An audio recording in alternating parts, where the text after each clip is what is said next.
All I'm appealing also to you, gentlemen in the media, is to avoid sensationalizing things that are not really happening on the ground. Watu ya kuiba ng'ombe, watu ya kuumiza wenzao, hawa watu wote lazima, hii kazi tumempatia bwana Maraga huyu, hawa watu wote wafungwe siku mingi. An uneasy calm returns following the recent unrest between the Pokot and the Marakwet.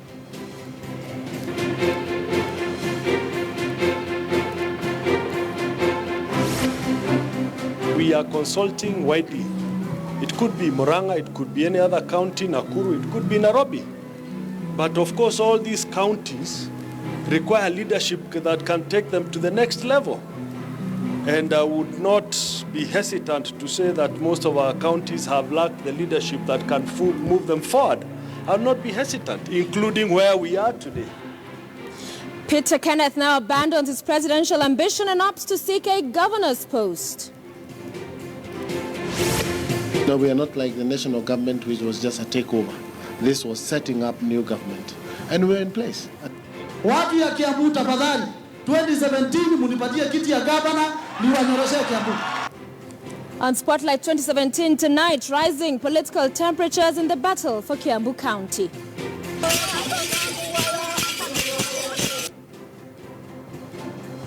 And the Rabbi marked their cultural new year some 2 months behind the conventional calendar. It is 9 p.m. East African time. Welcome to CheckPoint.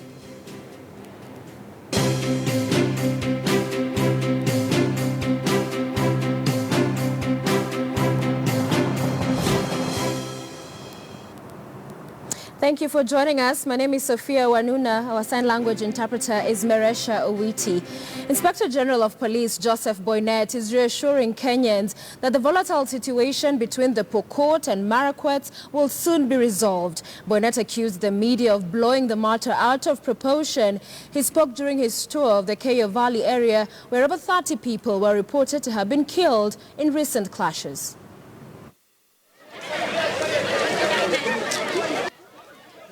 A day after we highlighted the plight of children, women and the elderly who are hiding in the caves on the Elgeyo escarpment to escape the resurgence of cattle rustling along the valley. Inspector General of Police Joseph Boynet was quick to respond. Who tells you nothing has come out of it? They aren't there. We are from the ground. There? We are from the ground. You see, they don't just drop from the sky. There's a lot of things that have to happen. Yeah.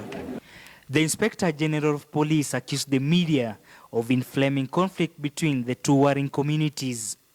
He claims the government has already deployed over 400 police officers to man the region. Normalcy will be returned. That's what I'm saying. And we are leaving no stone unturned in our efforts to restore normalcy in that part of the county. This is what the IG had to say on women who have now been forced to seek refuge in the rock caves up in the escarpment, as their houses are no longer safe to inhabit. Of course, that's a very sad affair. It does not please anybody. All I'm appealing also to you, gentlemen in the media, is to avoid sensationalizing things that are not really happening on the ground. Please report fairly and accurately, because we know what is happening in the valley as much as you also do, but let's be objective. Speaking in Kisii, Deputy President William Ruto says the government has put tough and innovative security measures to curb the runaway insecurity in the region. Ukienda nchi ya ng'ambo, watu wanasema unaona huyu ni kiongozi ya wale bado wanaiba ng'ombe huko. Sasa hii ni aibu kubwa sana wanatufanyia hawa watu. Ruto now wants the newly appointed Chief Justice David Maraga to ensure judiciary expedites the prosecution of the perpetrators of the vice. Pokot, mpaka ya Pokot, Baringo na Marakwet. Hiyo grupu ya wale na grupu ya hawa ni dini moja. Watu ya kuiba ng'ombe, watu ya kuumiza wenzao, hawa watu wote lazima hii kazi tumempatia bwana Maraga huyu, hawa watu wote wafungwe siku mingi. We are registering some successes, and I'm confident in that within the next couple of weeks or so, we'll have normalcy back in that part of this county. But area leaders now want the government to move with speed in containing the situation. Inspector General Poinet kutumia maofisa wake wa hapa katika region hii ya Rift Valley mpaka kwa county yetu ya Elgeyo Marakwet au county ya Baringo na ya West Pokot wadili na hawa vijana. Tumechoka miaka nenda miaka rudi kwamba watu wanateseka. Meanwhile, tension remains high in Kerio Valley, with women and children basking in solitude. Elvis Kosgei, KTN News, Elgeyo Marakwet County. Now, former Gatanga Member of Parliament Peter Kenneth has officially stepped down from the 2017 presidential election race. Instead, Kenneth, who vied for the presidency in 2013 general election, now says he intends to vie for the gubernatorial seat. Our senior political affairs reporter Chris Thairo has more for us. It's time. In the 2013 general election, former Gatanga MP Peter Kenneth took a shot at the presidency on a Kenya National Congress party ticket, coming in a distant fourth after garnering 72,786 votes. And less than a year before the 2017 general election, Peter Kenneth has decided to bow out of the presidential race. I feel it will not be the right time to run again for presidency. So I'm shelving. I'm saying I will not be seeking to run for the presidency come 2017, yes. And indeed,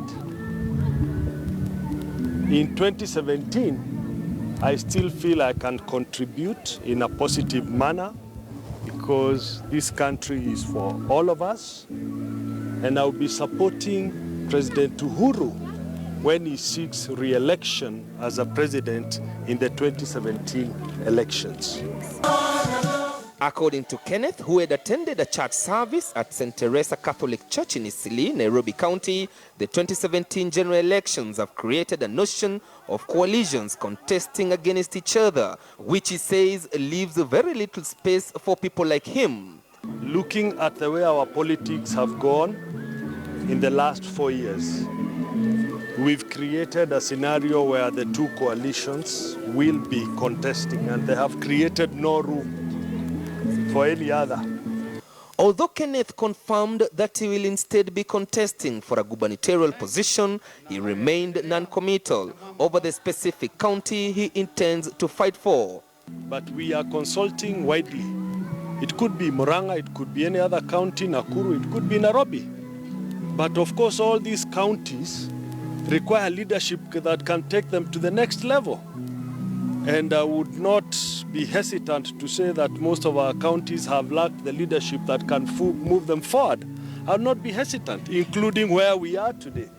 However, all signs have been that he's interested in unseating Nairobi Governor Dr. Evans Kidero, especially after Nairobi Senator Mike Mbuvi Sonko welcomed Kenneth to Nairobi politics through a statement to Newsroom, stating that he's more than ready to face him at the ballot during the Jubilee nominations. I welcome his statements.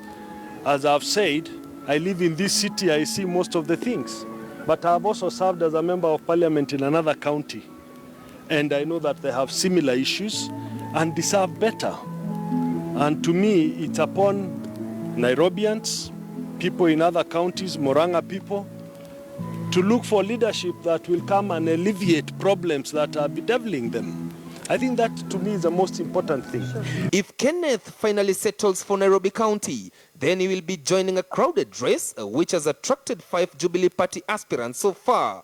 They are Nairobi Senator Mike Sonko, nominated MP Johnson Sakaja, Dagoretti South MP Dennis Waweru, former Starehe MP Bishop Margaret Wanjiru, and Water Cabinet Secretary Eugene Wamalwa.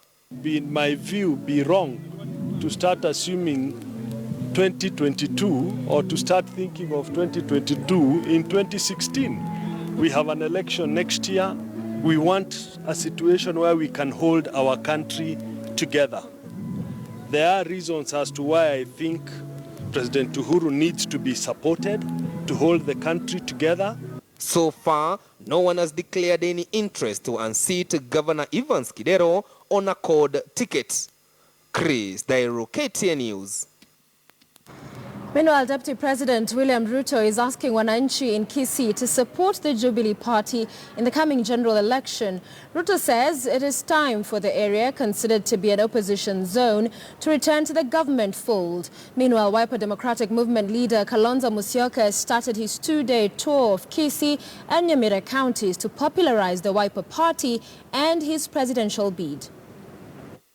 2017 tumekuja hapa na tumewaambia mchana mapema tunataka kuunda hii serikali pamoja na nyinyi.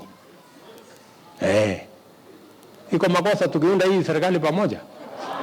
Pengine mnieleze. Iko makosa? Na unajua hakuna mtu anaenda kupiga kura aanguke.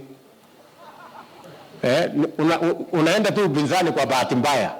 Lakini uweze kuenda kupiga kura ati mimi nataka kupiga kura niende upinzani. Na hata nyinyi mkipima hii maneno hii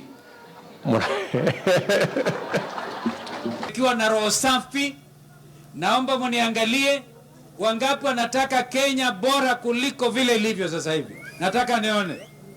Ikiwa mnahitaji kutaka Kenya ina hiyo, nimekuja kuwasihi kwamba zote tuwe pamoja kwa familia ya CORD.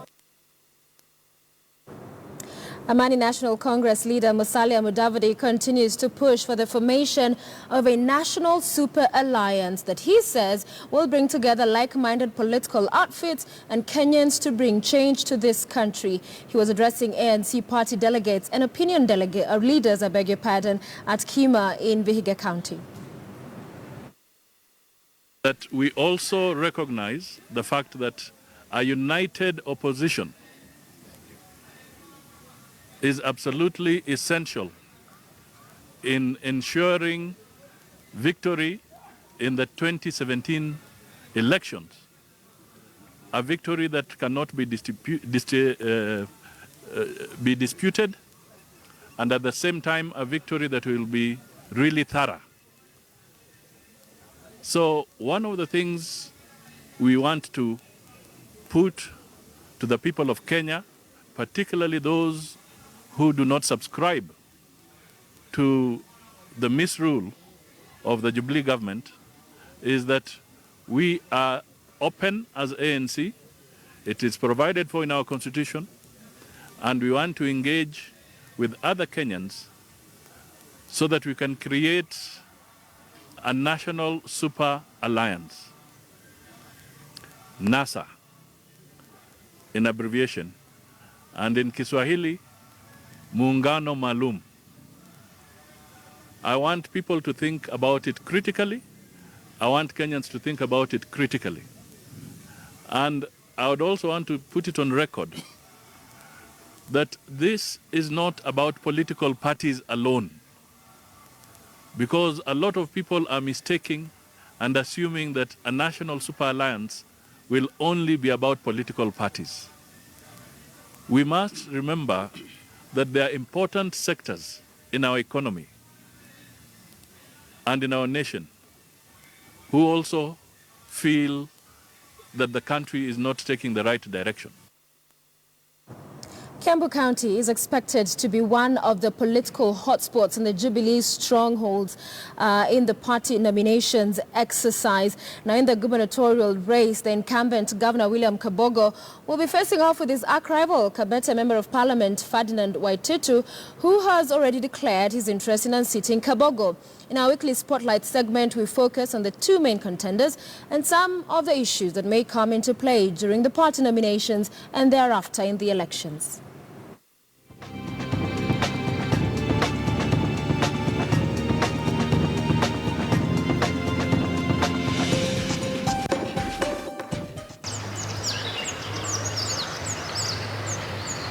Kiambu County is one of the 5 counties in central Kenya. The capital is Kiambu town, while Thika is the county's biggest town.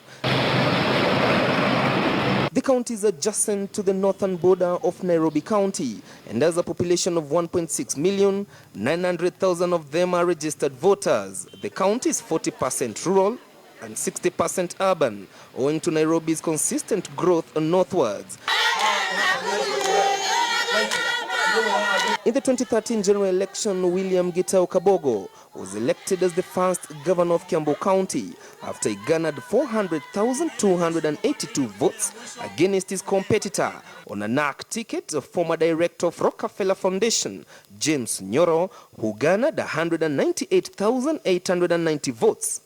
You know, we are not like the national government, which was just a takeover. This was setting up new government.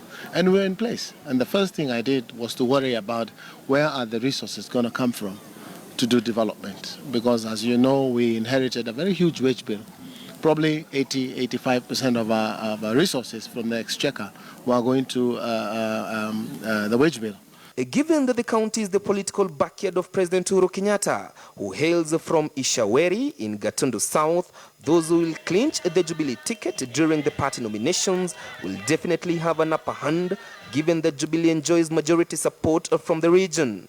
The race for Kiambu gubernatorial seat will arguably be one of the hotly contested positions. Already Kabete MP Ferdinand Waititu has declared his interest to unseat Kabogo in the 2017 general polls. Nitawafanyia kazi. Hii kazi vile nimefanya umeiona sasa tumeanza. Na mimi nataka nikifanya kazi staili hiyo. Watu ya Kiambu tafadhali 2017 munipatie kiti ya gavana niwanyoroshee Kiambu. The two have been embroiled in an intense political tussle that has seen them questioning each other's academic backgrounds. In April, Waititu told Kabogo to find other ways of thwarting his bid for the county seat. Na kura lizenyu wananchi ndio mtapea yule mnataka. Watu wameniambia, wengine wananiambia hapana. Wewe hauna wasiwasi ati hata unaweza kuuawa. Mimi nasema hivi. Wale wanaua watu hata hao watakufa. Na hakuna vile mimi nitakufa polepole. Mimi nitakufa mara moja tu, hakuna kama wengine. Ama namna gani? According to a political survey conducted by Trends and Insights for Africa early this year, 49% of Kiambu voters would pick Kabete MP Ferdinand Waititu as governor, while the incumbent William Kabogo would get 22%, with Nyoro getting 8% of the votes. But according to Kabogo, he's ready to face all his rivals in a free and fair nomination exercise. Yes, we should be able to go forward. I am saying we must have just free and fair nominations. If we can manage to guarantee Kenyans that, we are good to go. But no matter how they conduct their campaigns, the answer still lies squarely on the 900,000 registered voters in the county. And sampling some of their views, they have mixed reactions on the current regime. I'm afraid the county government of Kiambu has performed below par. Reasons being, when devolution was introduced, the county government of Kiambu was supposed to enact laws upon which laws they were to act. Unfortunately, they have been acting without laws, meaning we don't know what is supposed to happen where because there is no provision of law as to what should happen where. Lazima tuangalie hata tukifanya vote, sio mtu akuje hapa aniambie shika hii 300 unipe vote. No way, no way. Hiyo 300 itanitosa kwa nyumba. Haiwezi. Kwa hivyo kuchaguliwa ni matendo ya mtu. Hata tunaweza rudisha hawa walikuwa kulingana na vile mtu alikuwa ametutendea. We have a serious road network. So far we've done about 1,700 kilometers of gravel roads. Probably another 40 kilometers of bitumen roads. And we want to improve our roads so that people can get access to markets easily. So that's one area we can say really we have managed. Kiambu County receives 7.3 billion shillings every financial year. We need to improve on our revenue collection. We need the Senate to support, the national government to support counties on their revenue collection because government doesn't have any business. Even the national government doesn't have any business that it does to make money. It is from taxes. So if we accept that levies and fees are legal and they need to be paid, then we need to be able to support counties so that money can be collected from the county and reinvested into the county for development. One of the things that this county has been priding on is healthcare. fine, we have no problem with that. They've done, substance, quite a bit of it. But the question is, this is not a sick county. All of us are not ailing. So what you're saying is, what have they done in terms of they're more on curative healthcare than in preventive healthcare. What have they done for, in as far as preventive healthcare is done? Alcoholism among the youth still continue to be a big challenge in the region. Mimi naweza angalia most kiongozi mwenye ana help youth. Like, unaona most of youth in Kiambu hawakuangi job. Like wengi ukunywa, mostly ulevu.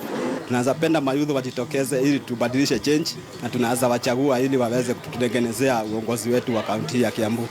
Tunao uwezo, youth wanao uwezo, manake ukiangalia kuna youth wengine wamesoma. Hii pombe askari walikuwa wameingia ndani sana kwa hii kazi. Provincial administration walikuwa wameingia ndani kwa hii biashara ya pombe.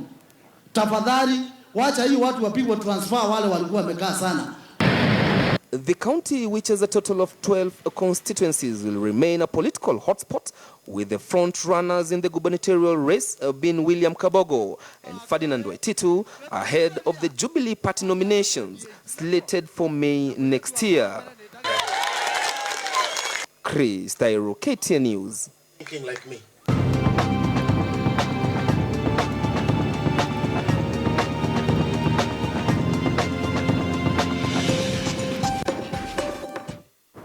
Away from politics, and the Rabai people of the coastal Mijikenda are currently celebrating the end of the year festivities, 2 months behind the conventional calendar. The events allow the group to socialize and showcase their cultural heritage. There is, however, growing concern among the members that the new generation is slowly discarding their traditions. The moves were tailor-made to match the sound of the beat. Young and old, men and women, all found special gratification in showing their best dancing skills. This was the end of the year celebrations for the Rabai people, a sub-tribe of the coastal Mijikenda. They call it Mwakamuya. In essence, the end of the year comes early for them, some 70 days to be precise earlier than what's conventionally known. Ni mwezi wa 12 katikati 10 mwezi 6 ndio sisi huwa fungamana pamoja wa makaya, tukatafuta siku ambayo hiyo siku hiyo iwe ya utakatifu wetu na iwe sikukuu ya watu wote. This is a special rendition, Nzuga, sung only on this occasion. It has a special soloist, and when it goes, everyone must join in. In the olden days, tribesmen will compete in singing, and special gifts will be given. Watu wanacheza, wakina mama wamevaa mahando, wamejiweka ile mafuta ya mbono, wamejipaka. Ndio ile nyimbo inachezwa. Ile ndio ridge ya Mrabai. The women have to be in their best. They decorate themselves with traditional attires, and the ornaments mean much more than just beauty. Unavishwa ni vipuli vya harusi, lakini ukifika kule hata kama mmekosana, akikutia kofi anadungwa na huu mwiba. Lakini wakati wa kulala wavua. The ceremony never concludes without a display of Rabai's finest dishes. Maize and millet largely define their delicacies.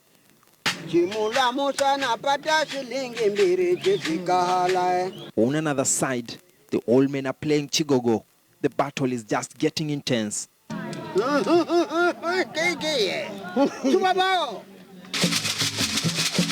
Even as the elders take time to parlay their rich cultural heritage, they are a worried lot. The new generation is quickly abandoning the practice. Hii ni siku yangu mara kwanza kuja hapa. Nimekuja kuangalia mambo ya utamaduni. Hawajua akikuona hivi asema wewe ni mganga ama ni mchawi. The rich display of glamour attracts visitors from different parts of the country. And when the tempo heightens,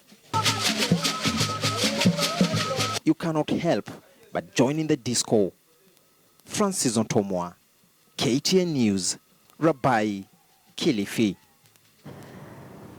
I can see my colleague there has been assimilated to the culture. Thank you so much for staying with us on CheckPoint. Now, last Tuesday, President Uhuru Kenyatta visibly upset, expressed his frustration on the war against graft in the country, saying that he gets a whole lot of criticism, but that he's not the one to blame. He's done the best he can. So when we come back from the break, we'll have Homa Bay Senator Moses Kajwang and also the Tetu Member of Parliament Ndungu Githinji to talk more about what the president had to say and the reactions that we've seen thereafter. Please stay with us. Just ahead here on KTN News, thank you so much for staying with us.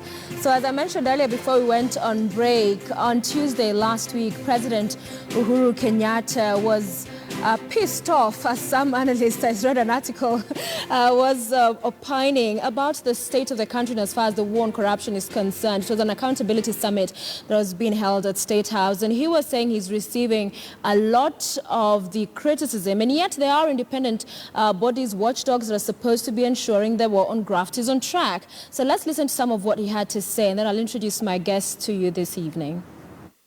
He releases people on bond here every day. Who does? What does that got to do with me? What does it got to do? I don't even have power, like I said, to appoint you or to sack you. So, mnataka nifanye nini jameni? That I have not done. All right, President Uhuru Kenyatta believes he's done the best he can in as far as the war against corruption in Kenya is concerned. Let's hear what my guests in studio think tonight. Next to me is Moses Kajwang, who's Homa Bay Senator. Also with us is Tetu Member of Parliament Ndungu Githinji. Gentlemen, thank you so much for joining us. So pissed off, wasn't he, did you think, the President, over corruption and the criticism he gets? Thank you, Sophia. It was quite embarrassing. I felt embarrassed on behalf of the President to see him admit incompetence and incapacity to deal with one of the greatest problems facing this nation today, which is corruption. We must not forget that the President of the Republic of Kenya is Uhuru Muigai Kenyatta. Whether he got 50+1% of the vote, it does not matter. We have accepted, we in the Code Coalition, we in the opposition, that the President of the Republic of Kenya is Uhuru Kenyatta. He cannot pass the blame to other institutions. No one is asking him to sack the heads of independent institutions that are mandated to deal with corruption. Right. We are asking him to provide leadership, because that's what a president does. Hasn't he provided leadership if he'd argue when he sacked his cabinet secretaries?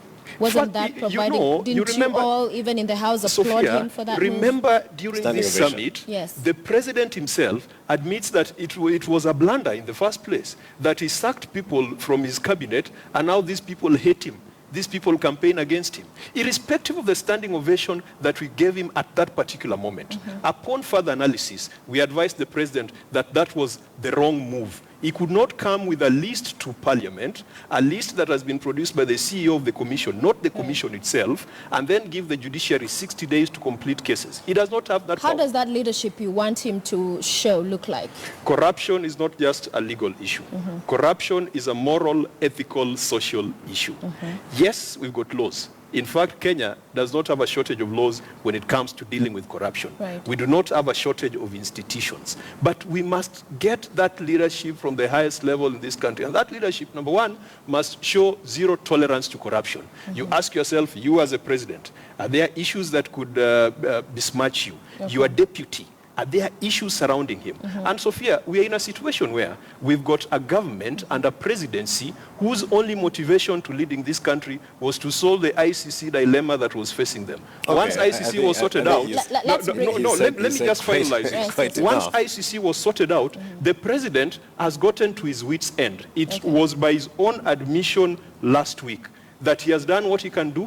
And so now Kenyans are on their own as far as corruption is concerned. I think we are going into very difficult times as Kenyans, because when it came to security, the president told us that security starts with you. With corruption, he has told us corruption, the problem is other let's people bring in and not him. Githinji. You've had a lot, A lot, I don't want to say a lot of nothing, but my brother here is a very good friend of mine, and we debate at all levels. But I think it's very clear that the president was bemused, frustrated, because this boogeyman of corruption that exists not in Kenya, in the world, that we're all grappling with. Corruption is a human condition. It's not an African condition or political condition. It is a human affliction. It exists in every sector of society, in the churches, in schools, in government, in private sector, everywhere.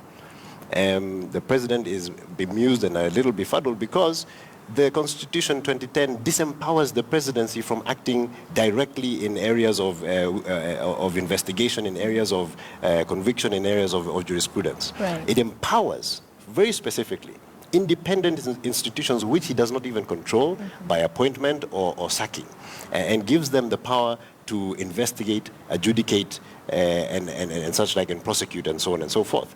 So if these institutions, which are empowered by the Constitution, which we said yes to and we created, are frustrating the fight against corruption in one way or another, or if there's a bottleneck or a backlog in one institution where everybody is channeling and funneling all this information and cases of corruption into one institution, and this particular institution is not acting, of course there's frustration. And for me, and it's very unfortunate, that my brother here and others in court would look at corruption as a political thing. Corruption is not a Jubilee thing. It's not a Kikuyu or Kalenjin thing. Corruption is a human thing, because we are all corrupt in one way, shape, or form. Whether it's morally, spiritually, economically, in one way, shape, or form. In the private sector, in the public sector, in the faith-based sector, in the NGO sector, everywhere. So we together must look at this as a collective problem and find ways and devise mechanisms in which to address, not point fingers. He can point fingers from here to eternity. It doesn't solve anything. And Court leader Raila Odinga disagrees with you. He doesn't think it's a societal problem. He thinks it's a Jubilee problem. Let's listen to what Raila Odinga had to say in response to that particular summit and what the president said. Accept that the crooks milking Kenya dry operate from the heart of the Jubilee government, with the offices of the president and that of the deputy president leading from the top when it comes to stealing from Kenyans. All right, so he's saying this is a Jubilee problem. But on one hand, watching that particular summit, the president says there are public institutions, independent, that are charged with fighting graft. And so they were each asked, so what is it you don't have? How is it that you're incapacitated that I can help? But we also saw passing of the buck. The judiciary was criticized for the slow manner in which they're canvassing the matters that come before them. But they also criticized the other bodies, saying the matters being brought to them are not, sometimes there are shoddy jobs that have been done, so they have to be taken back. So it's a back and forth. So away from the presidency, where you say that there needs to be leadership, do you agree that the judiciary is dropping the ball, or do you see it as the entire system that's broken? The assertions by Right Honorable Raila must be seen in context, within the context in which they were uttered, because he spoke of many other things, and he said exactly what I've said, that it is not a legal thing. It is social, it is ethical, it is much broader. Right. It is not just a Jubilee thing. One issue that we must narrow down on, Sophia, is that the money that is being stolen by the corrupt is the money that we pay as taxes. That money we would have used it to educate our children and feed ourselves. Right. It is a money that is being borrowed in form of Eurobond, and people are disappearing with it. But That's let's not even ask true. Why ourselves, would you make an assertion let of that us nature? ask It's not true. ourselves, because you have not even allowed the Auditor General. You are intimidating proven. the Auditor General from conducting investigation. This same The Auditor General who has cases against him being investigated by the EACC. Is that the one we're talking Sophia, about? Is that the Auditor General that we're discussing? The Auditor General that you're not even pointing out. Is an independent body according to the Constitution. The President calls him to State House in his residence and belittles him. And Is he tells more him that independent he's than the doing EACC who are whatever also he's doing there? is More useless. independent than the The same judiciary who are also Didn't there? he address The all same- of the He was parties, addressing all the of independent institutions? bodies. Why the is same he singling EACC out which is heckling me against. the Auditor General? This is Why? the same EACC. The President sneaked a list to Parliament, a list which last week he said that on hindsight that it was wrong. The He never same said it was Auditor wrong. General. He never said the that. Public audit, I'll come to you. public audit bill that was passed by both houses of Parliament, and in Senate it passed by one vote, so is to the my bill question- that has watered down the powers of Sophia, the Auditor General. allow me to jump in. I am illustrating the systematic allow and me. deliberate Please. weaking He's of just making a institutions. diatribe of I will monologue. give you time. You will have your time. Okay. I'm just highlighting factual weakening of institutions that the president claims that he has strengthened. So you're saying they're failing because, again, it's the president's fault? It is the presidency and the government that has killed the EACC. We know how the first chairman, Matemu, we know how Kinisu left. We know what happened to the commissioners. Right. We know what has happened to the Auditor General through the watering down of his powers through the amendments called the Public Audit Bill. And we know that these bodies have not been given the resources that they need to execute their mandate. So the president was lying to the nation by saying he has facilitated EACC that he is saying has been weakened, has been eviscerated, has no teeth and no power. This same EACC, which is investigating the Auditor General, who he is now defending, here saying that he was being pointed out by the president as an independent institution. There were 5 independent institutions on that podium. Why is he only talking about one? The judiciary was there, the EACC was there, why the Inspector General of Police was there? Why is he only singling out the Auditor General? One wrong Let me make finish. another Let me right. finish. Let me finish. Yes. I mean, it's very clear what he's trying to do. He's trying to defend him because he knows that that office holder, not the office holder has an issue. EACC is investigating him. Even in the Nairobi County, when the EACC investigates allegations of corruption and even has evidence of the same and goes to investigate and look into accounts, what does the judiciary do? They give orders saying that nobody can investigate the accounts of the governor or his wife or other officials of the Nairobi County government. What is that? Are you frustrating or supporting the fight against corruption? So as far as you're concerned, all of these institutions are failing Kenyans. What I'm saying is, Kenyans, individual people are corrupt. Governments are not corrupt. Individual people are corrupt. And if you put those people in the places where they have access to office or institutions where they can make judgments and decisions, those people will frustrate the fight against corruption. And I'm surprised, Sophie, I'm very surprised and very disappointed that my brother here would sit here and tell Kenyans about corruption in Jubilee. What about East African Spectre? We know that the ethanol that was being produced, that was meant for the export market, finding its way back into Kenya, that's going into Changadens and places where they're making illicit brews to kill our children. Is EACC investigating that? We know this. Of course, it is actually a file in EACC. What about Kenya Airways? What about Kenya Airways? What about Kenya Airways? Investigations? Investigations should be ongoing. In Kenya Airways, we know even it was an issue in Parliament where the former Prime Minister is involved with the airline in doing business which is, on the verge of being allegations have been made. He has refuted the same. It was in Parliament. It was on the floor of Parliament. It was debated. I want us to look even over and above politics. Let me say this. Over and above country. Well, you started with Jubilee, so we have to talk about capacity ends. No. When we have to invoke the name of Raila. All right, gentlemen, listen. The point I was making. The point I was making is this. We as Kenyans need to address this issue of corruption in its entirety and collectively. We cannot use it for politics and let people come on stage and start saying, Jubilee, the president, and Jubilee and the president are corrupt and are aiding and abetting corruption. Yet in their own backyard, even in Kisumu. What's this story about Ranguma's accounts and the money that was taken from the public coffers there? Yet EACC is investigating, nobody's talking. Did you hear my honorable member, my brother here, talking about it? Isn't that a process that's already ongoing? What is wrong with the process that's ongoing? What about immigration department? In the last 25 years. What about the selling of Kenyan passports to Somalis and national identification documents to foreigners illegally? Nobody is talking. Listen, 1 second. At this point, what you're highlighting is really the issues we're facing as a country. And this is the question one would put to you. President Uhuru Kenyatta is seeking re-election. And he has stood before Kenyans and said, I have done all I can. So why should Kenyans re-elect somebody who's coming in front of them and said, I have done all I can. There isn't more I can do. So what is he hoping to do in his next term? Because what you're also talking about is a problem, yes, across whether it's Jubilee, whether it's CORD. But you're not telling us what are those clear measures that will change strategy, because he's frustrated. He feels he's done enough. Oh, so absolutely. There are many clear measures. In fact, even in Parliament, new legislations have been passed, and the corruption bill is coming before the floor of the House. There are many subsidiary legislations which are coming to deal with corruption, with bribery, with influencing tenders, and so on and so forth. This is what Parliament is doing as an institution. So we have played our part. We are playing our part. EACC has brought over 400 cases before the judiciary for prosecution. They have played their part. The Inspector General of Police is investigating cases on a daily basis. All right. The Director of CID investigating cases, passing to the DPP, DPP taking to court. But what happens? You know, there's only been one conviction last year out of 5,551 matters that were being investigated by the EACC. There was only one conviction. Let us talk about the elephant in the room, Sophie. You can only convict when a judge is willing to convict.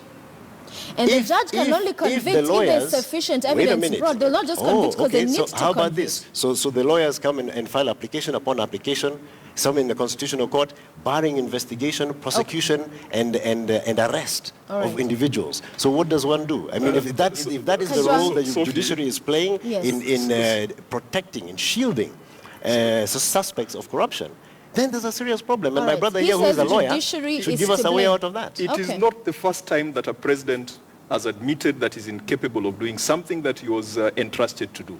It is not the first time. Uhuru is not the first president to say, nimeshindwa.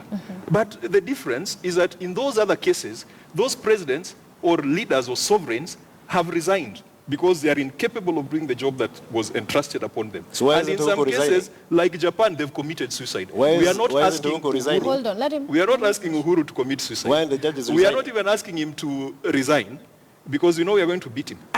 Unfortunately, the president who has admitted that he has failed to tame corruption, he has failed to tame insecurity in this country because it starts with you who's watching. Speaking of that, I want us to put up... just a minute. Yes. He's seeking another term. He wants to be elected for another 5 years, and he wants his deputy to be elected for another 10 years.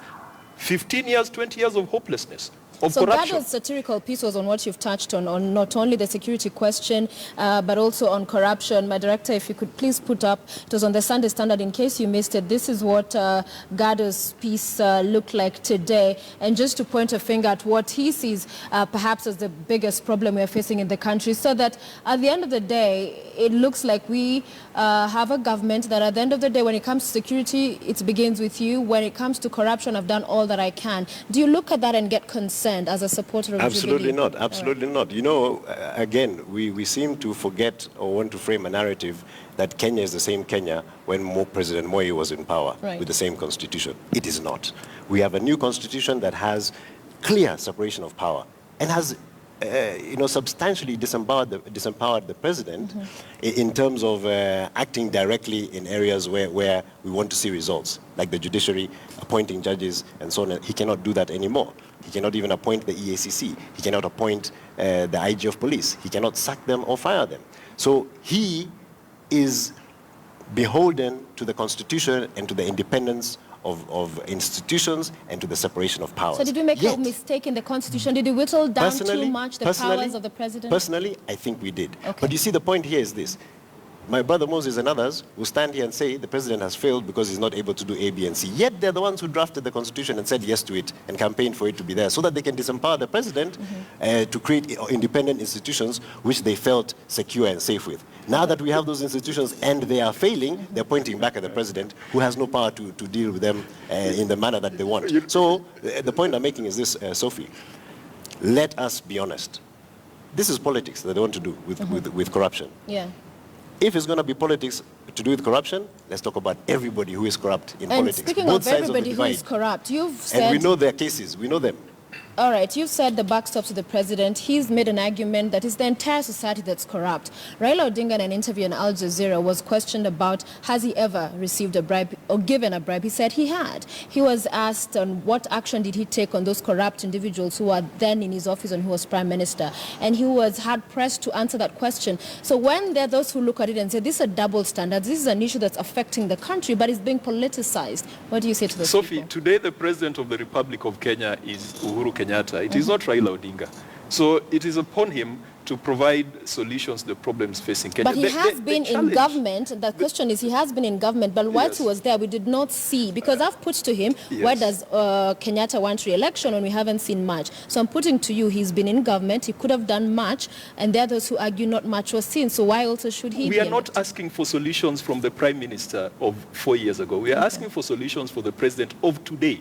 The problem we have in this country, the tragedy, is that we've got a President and a Deputy who have a responsibility to respect and implement and enforce a constitution that they do not believe in. They never believed in it when it was How can you make a valid during the judgment about campaigns. what we do or do not Well, believe? the deputy You're not president, qualified, my brother. You're not qualified to Okay, let him make a speak and judgment then on we'll what we continue. believe and it what is we in don't the believe. public domain that the president and his deputy, and particularly his deputy, campaigned against the constitution that we have. That What is do in you the mean? public domain. And it is going to be very difficult for them to implement a document they don't believe in. But let me tell you about something. You cannot allow him to come on national get your TV time. and lie to the public. The That cannot Jubilee be. I will let you Manifesto. respond to that. Just finish. What does a Jubilee manifesto say about corruption? I took my time to go and look at the Jubilee manifesto and their promise on corruption.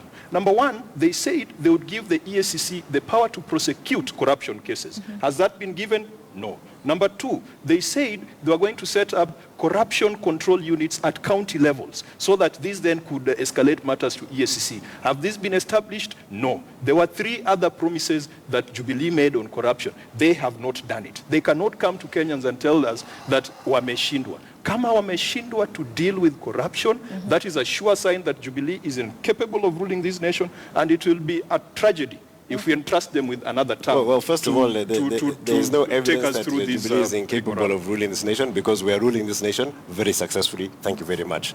Number two, you cannot allow my brother here to come on national television and lie to the Kenyan public and to the world. The president and the deputy president did not campaign against the constitution. The deputy president was on the no side, saying that he wanted the contentious issues, the articles which needed to be addressed before passing the constitution should be addressed before we take it to the public, before the referendum. The president himself was on the side of the yes campaign. So what is he telling us? You know, we must get our facts straight. Let's bring us back If it's to the politics, fight on graft. let's be factual about what we're discussing. Graft, I said again, and I repeat, let us not politicize graft. If we're going to politicize graft, then we'll talk about Ouko, we'll talk about Raila Odinga, we'll talk about Ranguma, we'll talk about Kidero, we'll talk about the KQ issue, we'll talk about all these things where they're involved, but they're not talking.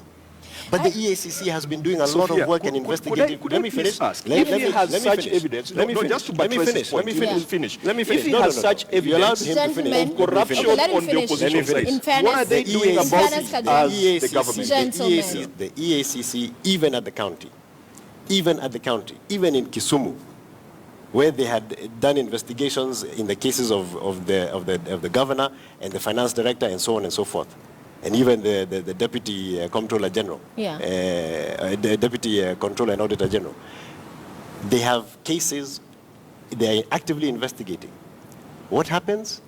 These characters run to court, get injunctions from the High Court to prevent them from investigating, to prevent their arrest, and to prevent their charging in court.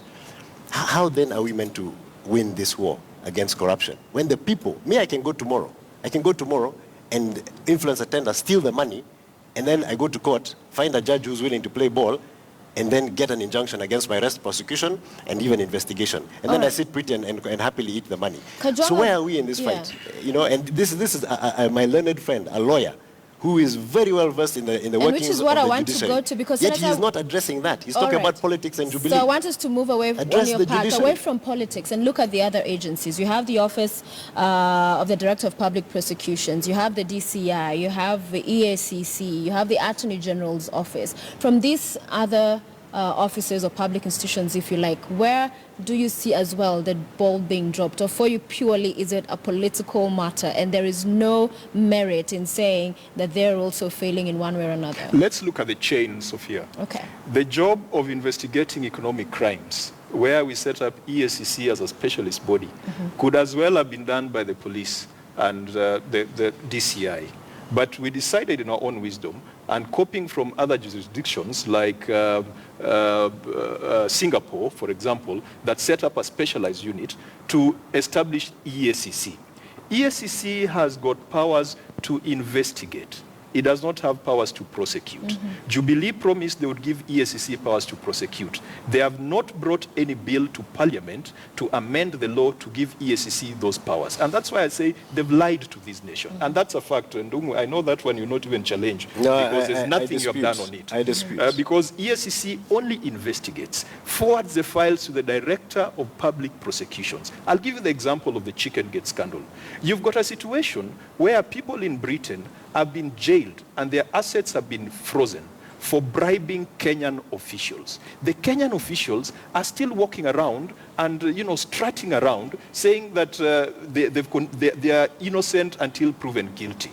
The investigating but authorities... But isn't that the case? Yes, and that is the case, fact. number one, and number two, the judiciary is also playing a role in this. The investigating authorities take forever to investigate a matter that has already been investigated and closed in another jurisdiction. So, yes, is there failure on the part of some of these institutions? I would say yes. Hallelujah. But we must also acknowledge that there is a conveyor. All right. Don't celebrate yet. I mean, when EACC fails to prosecute the chicken gate suspects, what do you read out of that? You read that there is a political scheme to avoid besmirching the IEBC, which Jubilee was counting on to help them steal the next elections. And that is why we had to go to the streets. We are going to have a new commission. We are having a new commission, not because of the chicken gate issue, but because we went to the streets and because they killed people in Migori, in Siaya, in Homa Bay and Kisumu for us to get to where we are today. It is not an allegation. It is an allegation. We went to Who Kisumu. killed them? They were killed by the police. The police that is controlled by the Jubilee administration. Killed anybody. But who owns bullets in this country? Even the ones that were hitting Raila's windscreen, we don't know where they came from. We don't even know if they were his or whose. That Jubilee made to Kenyans that they would give EACC prosecutorial powers, which has not happened. Why is that? Sophie, first of all, let's deal with the person. Let's deal with the person today who has prosecutorial powers, the DPP. He forwards cases today, 400 cases of corruption, sitting in the judiciary's in-tray. Sitting in the judiciary's in-tray. We even created special courts called the corruption courts. Which they're sitting there because there are too many, and that if EACC had prosecutorial powers, as you had promised, things will be easier. Let me finish my point. Let me finish my point. The corruption courts, their function in life is none other than to deal with corruption cases day after day. Right. Not once a week, day after day, back to back until they finish. But what is happening? Instead of getting less, the backlog is getting bigger. Those courts are not functioning. Why? Someone has an interest in the judiciary not performing its function in prosecuting those corruption cases. Because the problem and the backlog that is there, and I'll tell you frankly, and I'll say it here on national TV, is in the judiciary. Let's call a spade a spade. In that presidential summit on corruption and accountability, nobody wanted to say where the buck stopped. The buck stops at the judiciary. And we are praying. Absolutely. We are praying against prayer. Absolutely we are praying false. against prayer. Hang on. When six CSs are interdicted and the president removes them from office. But the judiciary does not investigate. The judiciary depends on the kind of Can I information that comes to them. Can I finish? Yeah. Can I finish? When 6 cabinet secretaries are removed from office, unprecedented in the history of Kenya. 4 permanent secretaries, unprecedented. Many have called that a PR exercise. In the history of Kenya, but their cases are pending in court. Why isn't the court, dispensing with those cases? Justice delayed is justice denied. We all know this. And we all know another saying. Courts do not operate in islands. We all know another saying. The law is an ass. Thrice the budget that has been allocated to them. They are short-staffed. It has people to be able to investigate. There has never been in the history of Kenya as resourced institutions as they are today under the Jubilee administration. All right, the president and his government have given those people all my, and you said it yourself. He asked them, what else do you need that I can give you? Tell me now. I'll give it to you tomorrow. And they said nothing because they have enough. They have enough resources in the EACC. Not according to the numbers. They have enough resources in the judiciary in terms of the budget. And those people, by the way, let me tell you, they are more independent than others because they appoint themselves, police themselves, select themselves, and monitor themselves, and there's almost no oversight. Our time is up. It's the only institution that behaves like that. All right. Sophia, so they have a got problem. A firm belief in the judiciary. The court coalition has got a firm belief in the judiciary. The judiciary is guided by nothing else but the Constitution. We must accept and we must understand that the pace of cases will depend on the investigation, will depend on the prosecution. But so you all cannot the put that are all filed? the blame on the judiciary. What about the applications that are filed? Chicken Gate did not even get to the judiciary. The judiciary has not received that matter because it has been killed by political forces. Well, if you have evidence, at the end of the day, we never voted for the judiciary or the DPP or the EACC. We voted for one man called Uhuru Kenyatta and his deputy called William Ruto. And also a constitution that has given And I'm glad he's admitted that he voted for them. Thank you very much. We're asking for a vote again. Well, you know, I said even if they won by 50+1, no, we have accepted your vote. We have accepted. There's a social contract, and we have given them that role to steer and guide the nation. If they have failed in the most fundamental issue, the most fundamental vice facing this country, I challenge them. If the kitchen is too hot, let them get out so that someone else can do the cooking. All right, but it would be a tragedy to continue with this crybaby presidency for another 5 years. So if you allow me, what I would want to see as a lawyer, I would want to see him getting involved, bringing evidence, pushing those cases, allowing the judiciary and the lawyers who are putting frivolous injunctions and applications, which is frustrating the pace of corruption or the fight against corruption.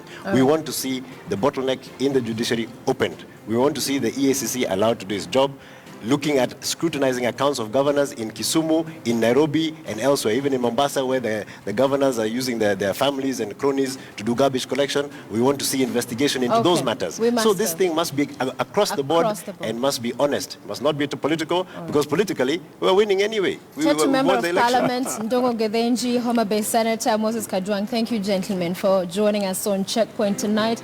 And thank you for staying with us. Please continue to stay with us, because when we return, we will be telling you about that all-important number that you must not forget, and also what we are reminding you on the Lest You Forget segment. Please stay with Checkpoint. We'll be back shortly.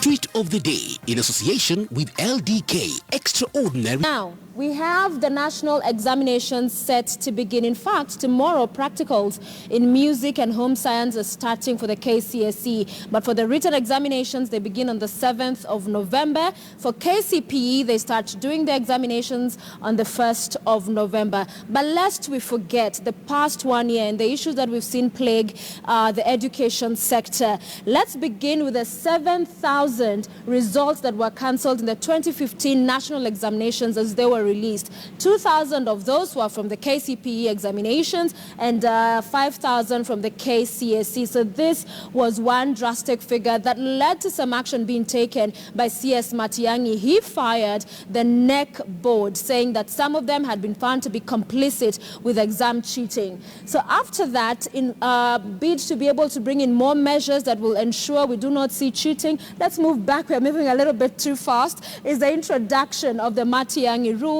Of course, the Matiang'i rules, some of the things that we saw is that the August holidays were reduced from their usual 1 month to 2 weeks. And of course, that not too many people welcomed such a move. Another of the Matiang'i rules that we witnessed that were announced by the Cabinet Secretary, Dr. Fred Matiang'i, was the third term. The prayer days were banned. Those were cancelled. Visiting days as well were banned. All the key activities that were held in third terms as well were banned. And this was to ensure there's as little contact as possible between the students and the outside world, because the ministry had found that it is during that meeting and interaction with the outside world, with the students, that a lot of the exam cheating then did take place. So what followed after the Matiang'i rules, we saw a shocking number of arson cases in public boarding schools. At least 120 of them were affected. And this, of course, led to the destruction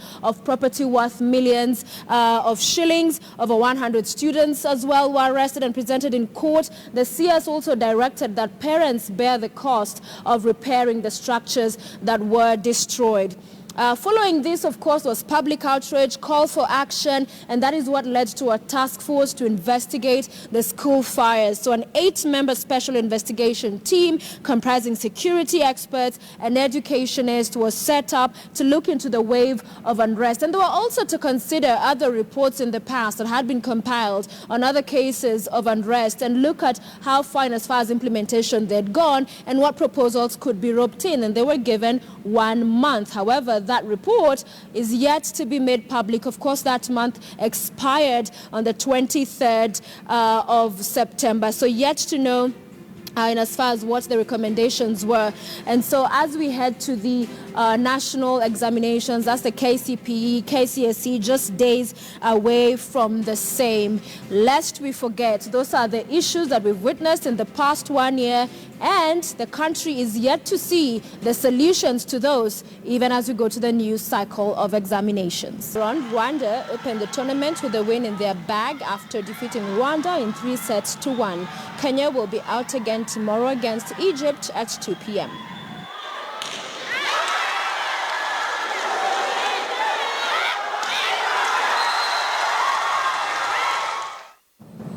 George Nicholas won the Nyeri time trial circuit racing that took place at the Nyeribo airstrip in Nyeri. Nicholas, driving his Mitsubishi Evolution 10, beat 323 other contestants to emerge top. Mikhail Mbelasa was second, while Zafar finished third. The two-day event saw competitors take each other on in the gymkhana before battling on the airstrip. The 8th edition was being used by the Nyeri County as a way of using sports to promote tourism in the county.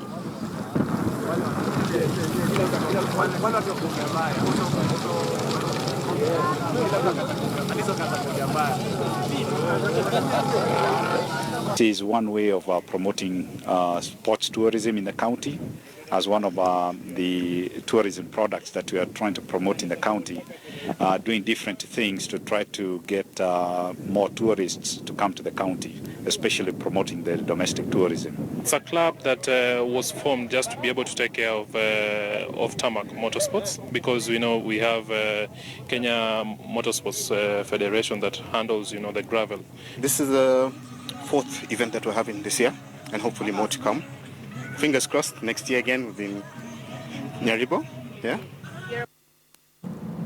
Nancy Akinyi and Suleiman Kangangi are the overall winners of this year's Tour de Machakos cycling competition that came to an end today in Machakos County. Kangangi scooped the coveted title following impressive performance in the tedious 4-day contest that covered over 400 kilometers. Despite finishing 4th in the 100 kilometers stage 4 from Machakos to Makueni, the 10-based driver had already accumulated enough time to win him the championship. The feat ran 100,000 in the women's race. Akinyi was unbeatable and clinched top spot, while Joyce Naruri was second. Nasikia mzuri juu nimeshinda race. Pale mwanzo walijaribu kuattack, kuna breakaway ilienda watu wawili. Nikajaribu chase mpaka nikarudisha na tukafanya kazi wote pamoja. Experience is the best teacher. And I used my experience to just keep control of the whole race. I knew today is going to be very, very hard because it is the final day, so everybody is going to give their best.